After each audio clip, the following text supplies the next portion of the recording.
भाई हर मर्ज की दवा बाजार से मिल जाती है, लेकिन कर्ज खत्म करने की दवा कहीं से नहीं मिलती। ये दवा जो है ना अपने लिए खुद ही बनानी पड़ती है। आपकी दवा किसी के काम नहीं आएगी और किसी की दवा आपके काम नहीं आएगी। यानी हर एक इंसान का अपने कर्जे से निकलने का रास्ता अपना अपना है। उसका कारण है कि हर इंसान पे किसी ना किसी ग्रह का कोई ऋण होता है, जिसकी वजह से जीवन में पैसे का कर्जा जो है वो आन पड़ता है।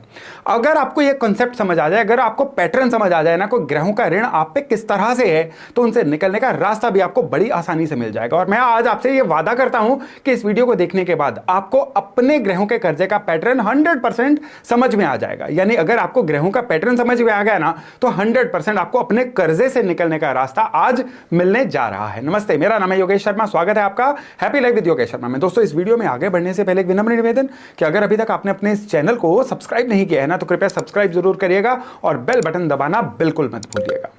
ग्रहों का जो ऋण है ना, जिसकी वजह से आपके जीवन में कर्जा चढ़ा हुआ है, उसको समझने के लिए आप सबसे पहले अंग्रेजी भाषा में हिंदी का वर्ड लिखिए, यानी कर्ज। कर्ज को अंग्रेजी भाषा में कैसे लिखेंगे? KAR और Z। ये हो गए आपके अंग्रेजी में कर्ज के स्पेलिंग। अब इसी से K से आपको एक इंफॉर्मेशन मिलेगी, A से एक इंफॉर्मेशन मिलेगी, R और Z से एक और इंफॉर्मेशन मिलेगी। तो किस तरह से? K से आप लिखिए, K के आगे K फॉर खर्चा। यानी अगर आपके खर्चे बेतहाशा हो रहे हैं, खर्चे रुकने का नाम नहीं ले रहे हैं, कुछ ऐसे खर्चे हो रहे हैं जो आपके बजट में नहीं थे, कुछ अचानक से ऐसे खर्चे हो रहे हैं जो दुर्घटनाओं पे या बीमारियों से निपटने के लिए लग रहे हैं, कुछ ऐसे खर्चे हैं जो आपकी इनकम से कहीं ज्यादा हैं, लेकिन वो पक्के वाले खर्चे हैं, जैसे कि बच्चों की फीसें हैं, बिल्स वगैरह, लेकिन इनकम उतनी हो नहीं रही है जो आपका लाइफस्टाइल है। तो ये सारी चीजें आपको कर्जे की तरफ धकेल रही हैं। अब यहां पे ग्रहों का कौन सा ऋण जो है वो काम आता है? यहां पे आपका जो 12th हाउस है ना, बर्थ चार्ट का, जो खर्चों को इंडिकेट करता है, ये कंट्रोलिंग हाउस बन गया।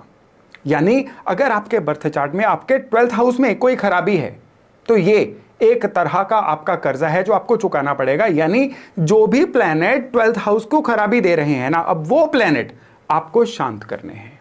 कुंडली में मीन राशि, पाइसेस साइन जो है कुंडली में जहां पे भी है ना, अब वो घर जो है आपके लिए आपके पेंडिंग कर्मास के खर्चों को निपटाने का कारक है। सपोज करिए कि आपकी मीन राशि जो है आपके धन स्थान पे आई हुई है, यानी कुंडली के सेकंड हाउस में अगर 12 लिखा हुआ है, मीन राशि लिखी हुई है ना, तो ये अब आपके लिए आपके पैसे को डोनेशन करना, यानी जरूरतमंदों को पैसे से कुछ सहायता करना, कुंडली के पेंडिंग कर्मास को निपटाएगा। यही अब आपकी मीन राशि जो है आपके बर्थ चार्ट के 5th हाउस में, यानी संतान के घर में आई है ना, तो अब आपके जो भी खर्चे हैं ना, ये संतान के माध्यम से चुकता होंगे। यानी जितना संतान पे आप खर्चा करेंगे, उतना आपका खर्चे का सितारा बैलेंस होगा। जितना संतान पे खर्चा करने से कतराएंगे ना, कर्जा नहीं उतरने वाला है। और आपका ये जो मीन राशि है, अगर कुंडली के 8th हाउस में आ जाएगी, 8th हाउस किस चीज का है? ये ट्रांसफॉर्मेशन का है, यानी बिल्कुल एक नए सिरे से जिंदगी को शुरू करने का, जीरो से दोबारा शुरू करने का। तो अगर ये जो राशि है आपके 8th हाउस में आ गई, क्या इशारा दे रही है? कि आपके खर्चे जैसे भी हो रहे हों, आपको अपने जीवन की स्क्रैच से नई शुरुआत करनी है, आपको अपने इनकम को नए सिरे से रीडिफाइन करना है। इसके बिना आपके कर्जे नहीं उतरने वाले हैं। और अगर आपके 10th हाउस में मीन राशि आ गई, तो इसका बड़ा सीधा सीधा मतलब है कि आपके कुछ पेंडिंग कर्मास जो है ना, वो आपके कर्म स्थान से जुड़े हुए हैं। बिना ज्यादा सैलरी की बार्गेन किए, बिना चीजों को बहुत ज्यादा मार्जिन लेके बेचने के, आप सिंपली चीजों को करते जाइए। एक पॉइंट आएगा जब आपके ये पेंडिंग कर्मा सुलझेंगे, आपके जीवन से कर्जा एक कदम इवेपोरेट होना शुरू हो जाएगा। सेम ही केस आपके 12th हाउस के साथ है। बर्थ चार्ट में जो 12वां घर है ना, ये इसको बैलेंस रखिएगा। इसको बैलेंस रखने के लिए जो भी आपके 12th लॉर्ड हैं, उनकी चीजों को प्रसाद के रूप में बांटते रहिए। आपके 12th हाउस अगर बृहस्पति हैं, तो आप पीली चीजें या चने की दाल बांटते रहिए। 12th लॉर्ड अगर सूरज हैं, तो आप आटा या गेहूं देते रहिए। 12th हाउस अगर शुक्र हैं, तो आपको गाय को ज्वार खिलाते रहना है। 12th के जो लॉर्ड हैं अगर बुध हैं, तो फिर हरा चारा जो है आपके लिए देने लायक चीज है। अगर आपके 12th लॉर्ड जो हैं ये मंगल हैं, तो मिठाई हर मंगलवार को बांटते रहिए। 12th लॉर्ड अगर चंद्रमा है, तो दूध का दान करना आपके लिए एक जबरदस्त रेमेडी रहेगी अपने खर्चे को कम करना या खर्चे को इनकम के अनुरूप लाने के लिए। 12th लॉर्ड अगर शनि है, तो आपको शनि की चीजें जैसे कि नारियल मंदिर में देते रहना, या गरीब लोगों को शनि की चीजें जैसे कि कोई चूल्हा हो गया या कोई तवा हो गया, इस तरह की चीजें दान करते रहिए। देखिएगा किस तरह से आपके जो खर्चे हैं ना कंट्रोल होते हैं। अचानक आने वाले खर्चे कभी आपको परेशान ही नहीं करेंगे। और अगर आपके कर्जे में खर्चा बहुत ज्यादा होना एक पहलू है ना, तो ये खर्चे जो हैं इन उपायों से 100% कंट्रोल होने वाले हैं। 12th हाउस में अगर राहु बैठे हुए हैं ना, तो राहु की चीज होती है जौ, जौ जल प्रवाह करते रहिए। 12th हाउस में अगर केतु बैठे हुए हैं, तो केतु का जीव होता है कुत्ता, कुत्ते की सेवा करते रहिए, कुत्ते को पाल ही लीजिए, क्योंकि कुत्ता पालने से क्या होता है, कुत्ता आपके कंट्रोल में रहता है, आपका पालतू जीव बन के। तो उस तरह से केतु भी आपके कंट्रोल में आना शुरू हो जाएगा। तो 12th हाउस की जो महिमा है ना, ये आपके खर्चे से जुड़ी हुई है। मीन राशि या 12th हाउस, बस इसका खेल समझ लीजिए, आपके खर्चे कंट्रोल में होने शुरू हो जाएंगे। अगर आप इंपल्सिव बाइंग भी करते हैं ना, बिना सोचे समझे कोई पैसा खर्च कर देना, तो वो भी आपके कंट्रोल में आना शुरू हो जाएगा। और अप्रत्याशित चीजों में अचानक होने वाले जो खर्चे हैं ना, ये भी आपके जीवन से बिल्कुल नेग्लिजिबल हो जाएंगे। अब खर्चे में अगला वर्ड है ए का मतलब आप लगा के चलिए आमदनी। ये मैं आपको एक मेटाफोर के रूप में समझा रहा हूं, समझाने के तरीके से। ये कोई रूल नहीं है, लेकिन इस चीज को अगर आप समझ जाए ना, क्योंकि इसमें मैंने रिसर्च बहुत की है, ये रिसर्च अगर आपके काम आ जाएगी ना, तो ये मेरे वीडियो की और मेरी खुशकिस्मती रहेगी। तो ए से आप आमदनी लेके चलिए, यानी जिस इंसान की आमदनी समय के साथ साथ बढ़ती नहीं है, अपने खर्चों के अनुरूप बढ़ती नहीं है ना, वो भी इंसान कर्जे में फंसेगा। अगर आप कर्जे में है ना, तो उसमें आप एकदम से अनुमान लगाइए कि अगर आज आपकी आमदनी आज से डबल हो जाए, तो कितनी आसानी से आपके कर्जे उतर जाएंगे। तो आमदनी का लगातार बढ़ना और अपने खर्चों के अनुरूप बढ़ना बहुत ज्यादा जरूरी होता है। अब आमदनी में क्या है, आपके बर्थ चार्ट का 11th हाउस और आपकी कुंभ राशि, ये बहुत हद तक जिम्मेदार होते हैं। 11th हाउस में कोई खराब प्लेनेट आ जाएंगे ना, ये आमदनी को फ्लक्चुएट करते रहेंगे। 11th हाउस में कुछ ऐसे प्लेनेट आ जाएंगे ना, जो कि आपके खर्चों से संबंध रखते हैं, तो पैसा आने से पहले ही उसके जाने के रास्ते तैयार खड़े मिलेंगे। आपके बर्थ चार्ट में जो कुंभ राशि है ना, ये आपके इनकम को बहुत हद तक कंट्रोल करती है। अब सपोज करिए आपकी कुंभ राशि जो है 7th हाउस में आ गई, तो शादी के बाद इनकम बढ़ने के योग बनेंगे। कुंभ राशि जो है 5th हाउस में आ गई, संतान के घर में, तो जब संतान पैदा होगी, संतान अपने कदमों पे चलेगी, तो आपकी इनकम बढ़ेगी। 4th हाउस में कुंभ राशि आ गई, तो इंसान अगर नेटिव प्लेस पे रहेगा तो उसकी इनकम ज्यादा बढ़ेगी। अब 9th हाउस में कुंभ राशि आ गई, तो घर छोड़ के दूर कहीं जाएगा तो उसकी इनकम बढ़ेगी। कुंडलियां इशारा दे रही हैं कि आपकी इनकम किस तरह से बढ़नी चाहिए, ये आपको इशारे को पकड़ने की जरूरत है। यानी कुंभ राशि का खेल आप समझ जाएंगे, आपके 11th हाउस में जो भी बुरे प्रभाव आ रहे हैं उस खेल को आप समझ जाएंगे, तो 100% आपके जीवन में इनकम ने बढ़ना ही बढ़ना है। बहुत लोग ये कहते पाए जाते हैं, मैं टैलेंटेड बहुत हूं, लेकिन अपने टैलेंट के आधे पे काम कर रहा हूं, मेरे से कम टैलेंट वाले लोग मेरे से आगे निकलते जा रहे हैं। तो भैया अपनी कुंभ राशि को चेक करो ना, जहां पे कुंभ राशि है उसके अकॉर्डिंग अपनी लाइफ में थोड़े बहुत चेंज लेके आओ, आपकी इनकम हर हालत में बढ़ेगी ही बढ़ेगी। बृहस्पति जो है ना, ये आपकी इनकम के कारक हैं।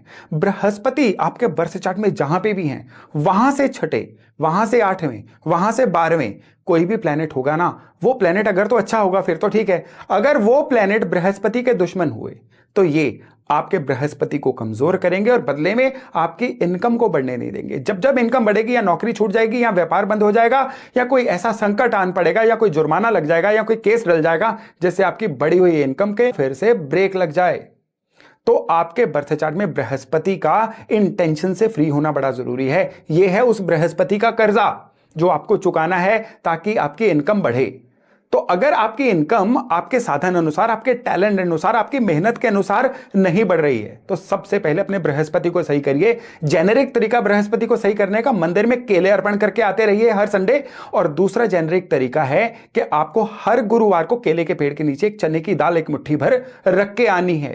बृहस्पति का बहुत सरल उपाय, लेकिन इतना ही नहीं है। माथे पे केसर का तिलक लगाते रहिए और आपके जो भी गुरुजन हैं उनकी सेवा निरंतर करते रहिए, उनके चरणों में जाके बैठिए। गुरु के आशीर्वाद से बृहस्पति जो हैं अपना 100% अच्छा रिजल्ट देना शुरू कर देते हैं। घर के जितने भी सीनियर मेंबर हैं ना, चाहे वो माता जी हैं, पिताजी हैं, दादा हैं या दादी हैं, कोई भी सीनियर मेंबर जो हैं उनसे अच्छे संबंध रखना, उनकी सेवा करना, उनको क्वालिटी टाइम देना। आपकी जुपिटर से मिलने वाली तरंगे जो है ना आप तक सीधे पहुंचती हैं और बदले में जुपिटर सही होते हैं। जुपिटर सही होते हैं तो इनकम को हर हालत में बढ़ाते हैं। आपके बर्थ चार्ट में आपके जो धन के लॉर्ड है ना, ये आपके बर्बादी के घर में यानी 8th हाउस में आ जाएं तो भी ये इनकम को बढ़ने नहीं देते हैं।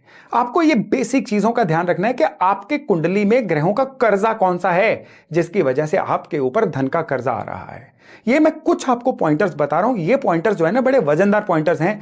तो मैं खर्चे के बाद आमदनी पे आया था। आमदनी को बृहस्पति से आप सही कर सकते हैं और इससे क्या होगा, एक तरफ खर्चे कंट्रोल हो गए और दूसरी तरफ से आपकी आमदनी निरंतर हो गई। चलिए अब कर्जे के तीसरे वर्ड यानी आर पे जाते हैं। आर को आप रोजगार मान के चलिए। आप जो भी सारे दिन में कमाने के लिए करते हैं उसका भी सही होना बहुत जरूरी है। आपकी इनकम जो है ना रेगुलर तब भी बढ़ पाएगी अगर आपका रोजगार जो है कुछ ऐसा हो जो दुनिया के काम आ रहा हो। आपका रोजगार ऐसा हो जिसमें लगातार स्टेबिलिटी हो। आपका रोजगार ऐसा हो कि एकदम से झट से नौकरी चले जाने की आपकी हमेशा तलवार ना लटकी रहे। आपका काम कारोबार सीजनल ना हो कि सीजन आएगा तो काम होगा, सीजन नहीं होगा तो हम बिल्कुल वेले बैठे हुए हैं। ऐसा नहीं होना चाहिए। आपका रोजगार जो है ये लगातार राइजिंग मोड में होना चाहिए। लगातार आपकी जो सोशल रिकॉग्निशन है ना आपके रोजगार में वो बढ़नी चाहिए। अगर नौकरी में है हमेशा आपके अंडर काम करने वाले लोग आपसे प्रसन्न रहें, आपके बॉसेस आपसे खुश रहें। और सबसे बड़ी बात क्या है कि जितने समय के लिए आप नौकरी में हो ना उतनी वैल्यू आप अपने ऑफिस को दे के आ रहे हो। ये आपके रोजगार को सही रखने का एक बहुत ही बड़ा मंत्र है। लेकिन कई लोग हैं ये भी करते हैं लेकिन फिर भी नौकरी चली जाती है या बॉसेस से किसी ना किसी तरह का कॉन्फ्लिक्ट आ जाता है। ये होता है जब आपके शनि पीड़ित हों। शनि पीड़ित होंगे ना, चाहे आप अपने काम में आ जाइए, 2-3 महीने काम अच्छा चलेगा, बाद में उस काम में सरकारी दंड की वजह से, नॉर्म्स चेंज होने की वजह से या एकदम से सप्लाई खराब होने की वजह से काम खराब होने शुरू हो जाएंगे, काम बंद होने शुरू हो जाएंगे। कई बार क्या होता है कि लोगों के पास पूंजी का डिस्ट्रीब्यूशन इतना कमजोर होता है कि पूंजी एकदम से रास्ते से विड्रॉ हो जाती है जिसकी वजह से उनके काम में चलते चलते ब्रेक लग जाती है। सब शनि की खराबी की वजह से है। बर्थ चार्ट में मकर राशि और आपका 10वां घर जो है ये आपके सीधे रोजगार को कंट्रोल कर रहा है। अब मकर राशि जो है ना ये काम करने की राशि है भाई। आपके बर्थ चार्ट में मकर राशि जहां पे होगी आपका काम उससे संबंधित होना चाहिए। सपोज करिए मकर राशि 3rd हाउस में आ गई। अब 3rd हाउस है आपकी अपनी करेज का, यानी जब तक आप लोगों के भरोसे बैठे रहोगे काम कभी नहीं चलेगा। मुझे फलानी जगह से सिफारिश मिल जाए, आज मैंने वहां अप्लाई किया है, किस्मत अच्छी रहे, वहां पे नौकरी मिल जाए, कुछ नहीं होगा। आपको जाके खुद को प्रेजेंट करना होगा, कंफर्ट जोन से निकलना होगा। 3rd हाउस में मकर राशि होगी तो तभी आपका काम चलेगा। अगर आपकी मकर राशि जो है ये लग्न में है तो आपको छिपे तो रहना ही नहीं है। आप सोशल मीडिया पे आ जाइए, आप खूब अपने आप को प्रचारित करिए, लोगों को दिखिए, तब आपका काम चलेगा। लेकिन वहीं अगर आपकी मकर राशि 8th हाउस में आ गई तो अब आपको बहुत ज्यादा जितना लोगों के सामने आएंगे काम उतना नजर लग जाएगी। आपको बिल्कुल पर्दे के पीछे रह के काम करना है, किंग मेकर बनना है, तब आपका काम चलने जा रहा है। तो इस तरह से हर राशि जो है ना आपके बर्थ चार्ट में कुछ ना कुछ कहती है। उसमें मकर राशि आपके काम को लेके आपको इशारा दे रही है। लेकिन यहां पे आपके काम ना चलने की वजह से अगर आप कर्जे का शिकार हो रहे हैं तो फिर शनि का श्राप है। हर शनिवार को एक नारियल शनि मंदिर में डोनेट करते रहिए। उड़द की दाल को रात को भिगो के शुक्रवार की रात को भिगोइए और शनिवार को पक्षियों को खिलाइए। आपके शनि के दोष शांत होंगे। लेकिन शनि के दोष को शांत करने का एक महा उपाय है ब्लाइंड स्कूल में ब्लाइंड लोगों के लिए ग्रोसरी या भोजन की व्यवस्था करना। यह शनिवार के दिन करिए। 1 साल में आप 6 महीने इसको करिए, फिर देखिएगा किस तरह से शनि का दोष शांत हुआ, शनि का कर्जा निकला और बदले में आपका रोजगार बढ़ा और आपके जीवन से धन के जो कर्जे थे ना वो निकलने शुरू हो गए। चलिए अब कर्ज के अंतिम वर्ड यानी जेड पे आते हैं। अब जेड से क्या एक्सपेंड करेंगे हम? जेड से करेंगे जोन। कौन सा जोन? आपके घर का जोन, आपके वास्तु का जोन। ये जो भी जोन आपके घर का खराब होगा उस तरह के कर्जे आपको देना शुरू करेगा। आपके घर का अगर नॉर्थ वेस्ट खराब होगा ना ये आपका धन जुड़ने नहीं देगा। जितना भी धन आप कमाएंगे ना ये लोगों को बांटने के काम आता जाएगा। नॉर्थ वेस्ट की खराबी होगी, मुकदमे भी पड़ेंगे। नॉर्थ वेस्ट की खराबी होगी तो लोगों से विवाद भी पड़ेंगे। नॉर्थ वेस्ट की खराबी होगी, धन लाते जाइए, कमाते जाइए और बांटते जाइए, आपके लिए कुछ नहीं बचेगा। आपको लगेगा बिना सैलरी के आप लोगों के लिए काम कर रहे हो। वहीं आपके घर का अगर नॉर्थ खराब होगा ना तो ये क्या करेगा, आप लाख पढ़ाई कर लीजिए, लाख तजुर्बे ले लीजिए, लाख गुणी हो जाइए, लेकिन दुनिया आपको रिकॉग्नाइज ही नहीं करेगी। जो आपको आता है वो दुनिया तक पहुंचाने का, दिखाने का मौका ही नहीं मिलेगा। वहीं आपके घर के अगर पश्चिम खराब होंगे ना तो क्या होगा कि आप जी तोड़ मेहनत करिए लेकिन उस मेहनत का फल आपको नहीं मिलेगा। आपसे कम डिजर्विंग लोग कुछ जुगाड़ करके कुछ और तरीकों से आपसे आगे निकलते जाएंगे और आप उनको आगे बढ़ता हुआ देखते चले जाएंगे। वहीं अग्निकोण जो है ना आपके घर का, ये आपके लिए जान है किसी भी कर्जे को निकालने के लिए। अग्निकोण सही होगा, कर्जा चुटकियों में उतरेगा।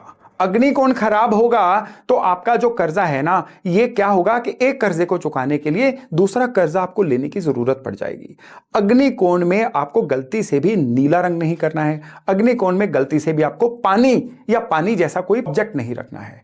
आपके घर में, आपके वास्तु में किसी भी जगह की खराबी जो है ना, अपनी तरह से आपके धन की कृपा को खराब करती है।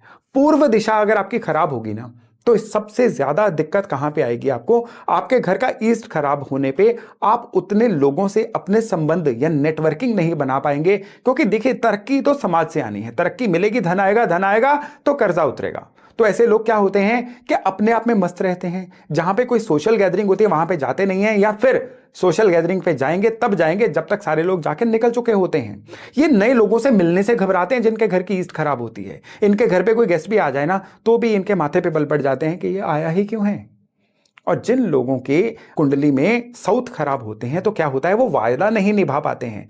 कुछ भी करते हैं उसका उल्टा करते हैं, कुछ भी कहते हैं उसका उल्टा करते हैं। चेक काट देंगे, चेक पास नहीं होगा। किसी को पेमेंट देने का वायदा करके बुला तो लेंगे, पेमेंट उनके पास होती नहीं है देने के लिए, तो उसकी वजह से उनकी गुडविल खराब होती है। गुडविल खराब होती है तो ये धन के लॉस में सामने आती है और बराबर में मिलता है कर्जा।